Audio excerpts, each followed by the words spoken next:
Hello అందరికీ. So home depot visit చేస్తూ ఈ మమ్స్ చూసినాక ఒక స్మాల్ ఇన్ఫర్మేషన్ మీ అందరి కోసం షేర్ చేస్తున్నాను. అండ్ చాలా యూస్ఫుల్.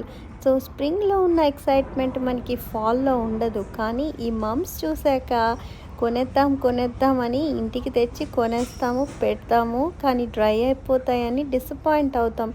నేనైతే లాస్ట్ 2 ఇయర్స్ నుంచి ఈ మమ్స్ తెచ్చి ఇంట్లో పెట్టుకొని, సో అవి డ్రై అయినాక గ్రౌండ్లోకి చేంజ్ చేశాను.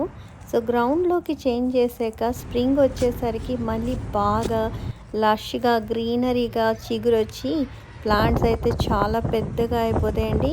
అరౌండ్ అక్టోబర్ మనకి బ్లూమ్స్ స్టార్ట్ అవుతాయి.